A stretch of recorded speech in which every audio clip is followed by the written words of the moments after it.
Today, we have someone who will share a deeply personal and powerful story. Please welcome Malcolm Carter. My name is Malcolm Carter.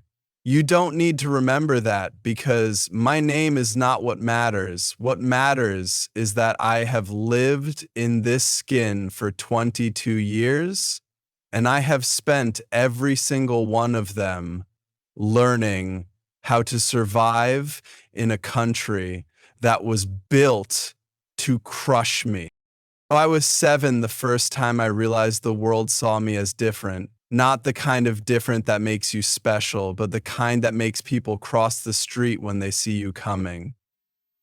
I was in a grocery store with my mother. I remember her hands, dark and strong, gripping my own as she picked out vegetables. I wandered away for just a second, just long enough to be a curious child. But when I reached for a candy bar on the lower shelf, a woman gasped. She grabbed her purse and pulled it close and looked at me with wide, horrified eyes, like I was dangerous, like I was something to fear.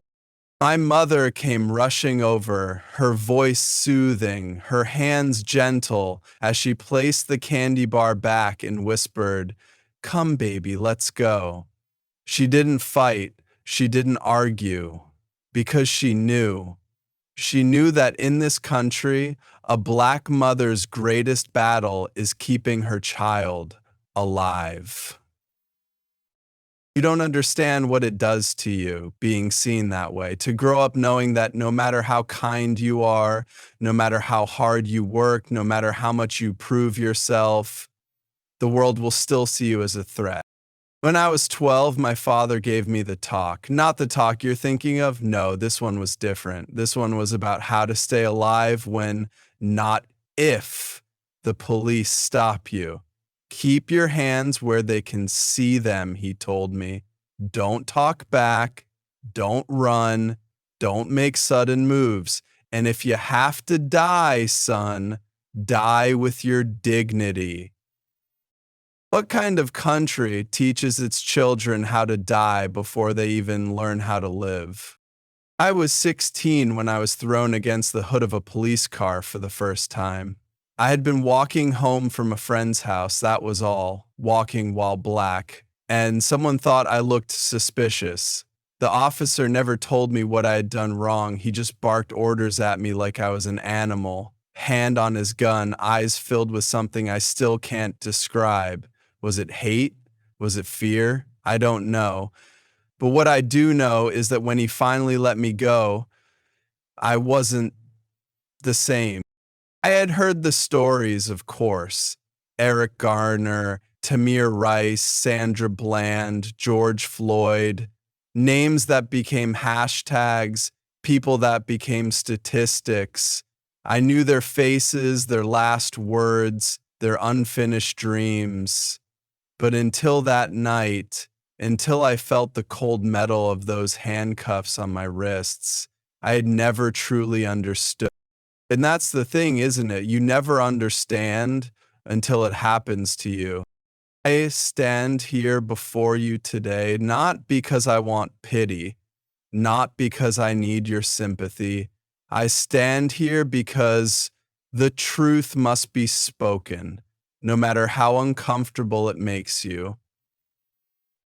You sit in your homes and watch the news, shaking your heads at another black life lost, another mother crying over the body of her son, another march, another protest, another headline, and then you move on because it doesn't affect you, because it's not your problem, because deep down, you believe it's not your responsibility to fix a system that was built for you. But let me tell you something, if you are not fighting against it, you are a part of it. Racism is not just the slurs shouted in the streets or the nooses hanging from trees. It's the teacher who assumes the black kid is trouble before he even speaks. It's the hiring manager who tosses away a resume because the name sounds ghetto. It's the store clerk who follows a black teenager through the aisles. It's the justice system that locks us up at disproportionate rates. It's the fear that runs through our veins every time we see flashing red and blue lights in the rearview mirror. It is a disease, a sickness that has rotted this country from the inside out. And the worst part, you don't want to cure it, you want to cover it up. You want to say, slavery was so long ago, get over it. You want to say, I don't see color. You want to say, but I'm not racist. You may not be holding the whip, but you are still benefiting from the plantation.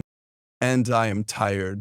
Tired of explaining, tired of justifying my existence, tired of seeing my people murdered in the streets, turned into headlines, reduced to statistics, tired of screaming into a world that refuses to listen. But I will not stop. I will not stop demanding justice. I will not stop calling out this system for what it is, a machine designed to break us.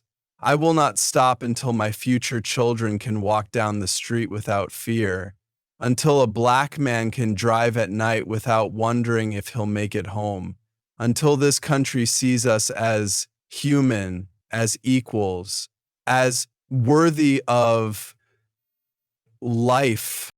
Aren't bands? So to those of you who call yourselves allies, prove it. Speak up when it's uncomfortable. Challenge the systems that benefit you.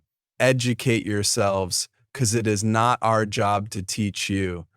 And most of all, don't just listen to my words today and then go back to your lives unchanged. Better, be better. Because the next time a black child reaches for a candy bar, I want them to be met with a smile, not fear.